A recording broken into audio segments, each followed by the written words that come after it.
Good evening. I understand that you are here because you would like to learn about the element fire. You're in luck. This happens to be one of the few areas of expertise that I possess.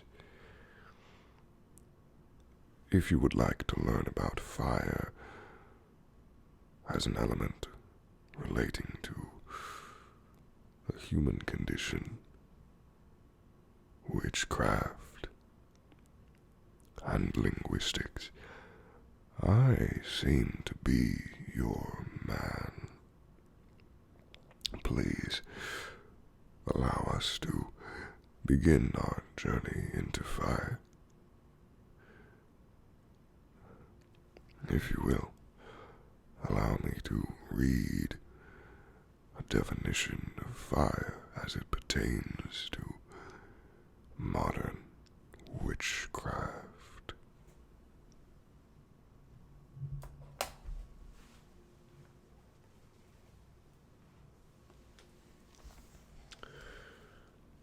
I am reading from Witchcraft Today on Encyclopedia of Wiccan and Neo-Pagan Traditions.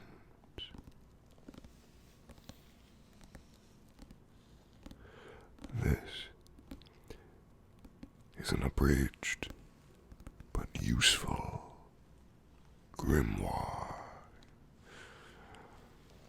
on all types of terms related to witchcraft, specifically neo-pagan witchcraft.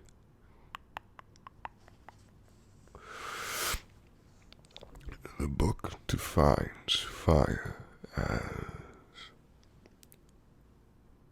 fire is one of the four classical elements of nature, thought to constitute the manifest universe. Along with air, it is also considered to be a male element. We will discuss this later.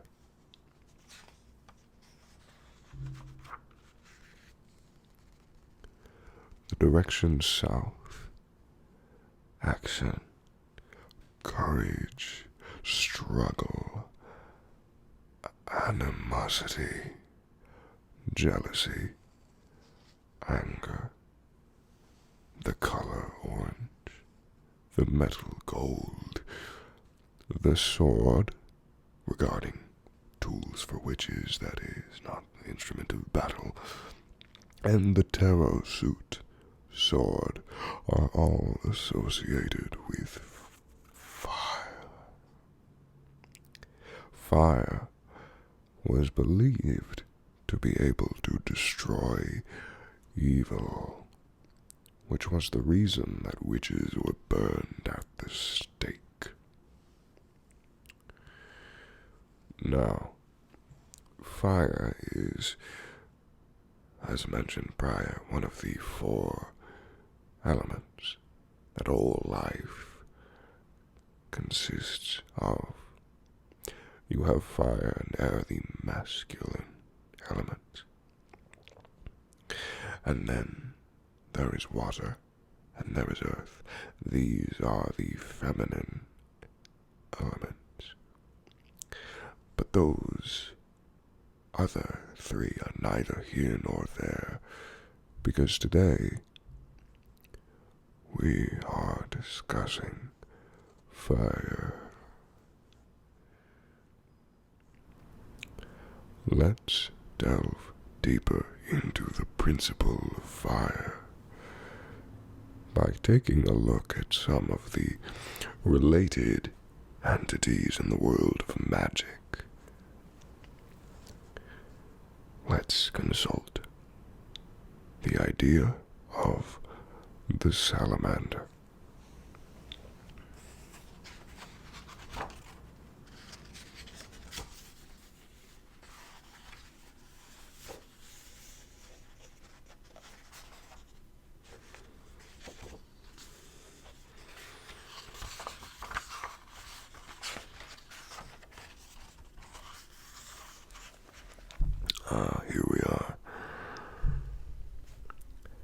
Salamanders are very different from the salamanders you may know.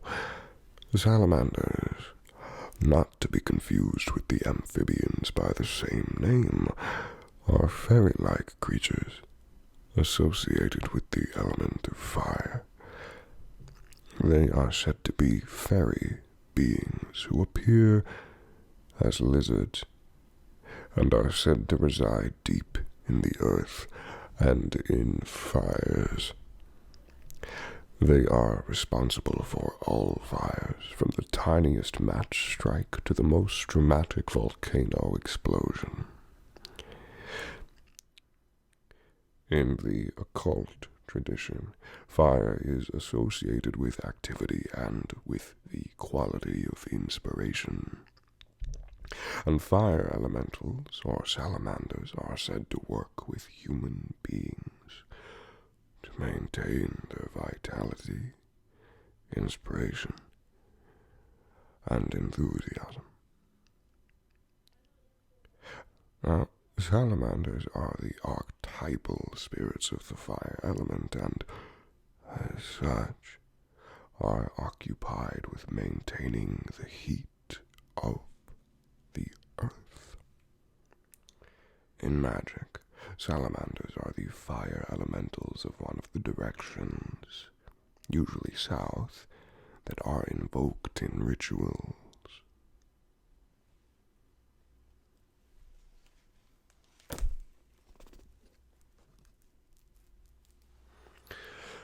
That's enough of the Wiccan definition of fire. It becomes quite trite after a few times mulling the concept over.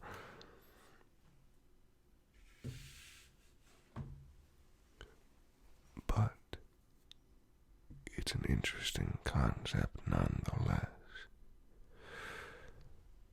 And it's an identity that appears to be pervasive throughout human history.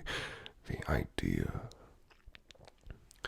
of fire corresponding with courage, with animosity, the uncontrollable beast that is fire, is parallel to the true potential to succeed, to pursue in all mankind.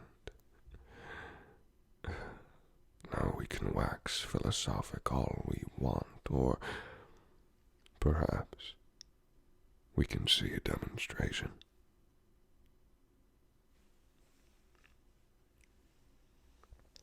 This is a stick.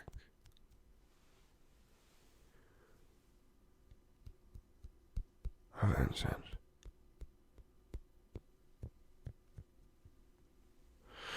It's not champa and smells rather nice.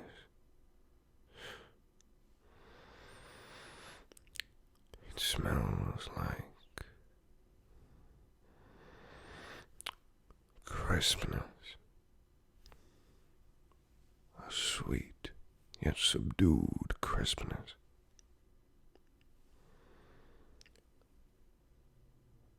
Like a bookstore. Like a bookstore you've stayed in a little too long.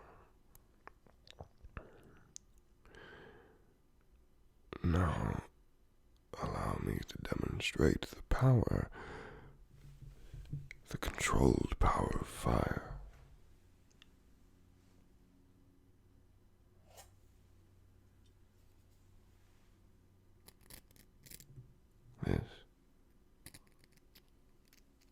This is a lighter, as I'm sure you can tell by the noises. Now, interestingly enough, the stick of incense in Wiccan tradition is associated with fire. Now, interestingly enough, the stick of incense in Wiccan tradition is typically associated with air, but all the elements connect in some way, right?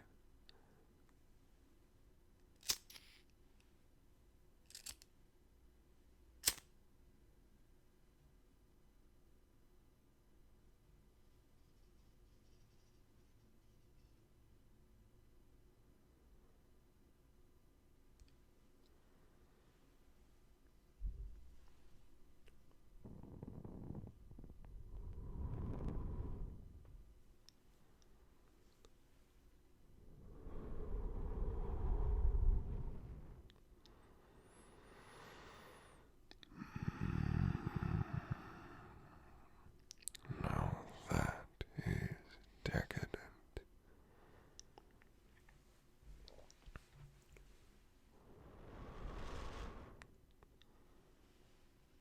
This is controlled ember. This is fire. It's interesting to think about the linguistic uses of fire. When you fire someone, for example, from a job, you are eradicating them from your life, or at least your workspace. You're fired. You are burning with them, setting them aflame, releasing them, lighting them up. Fire, at least in this instance, is regarded as a tool of destruction or cleansing. And just like the fire interacts with this incense to cleanse the room of icky smells, when you fire a redundant employee or a disgruntled employee, you are purifying the space, doing away with a stressor. Now, it's strange to think of a person as a stressor, but no one said corporate life was kind.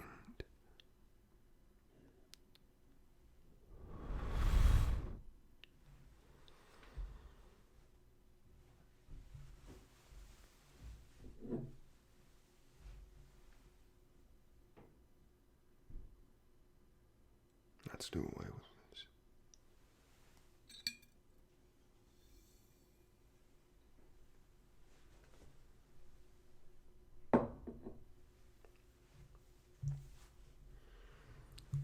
Fire is a concept that it's important to ruminate on. So I hope you all take the time to think critically about fire's place in our world and to embrace its uses,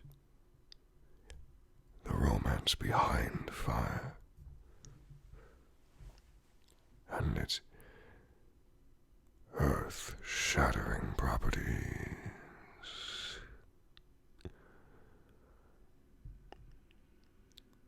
I hope all of you follow the fires in your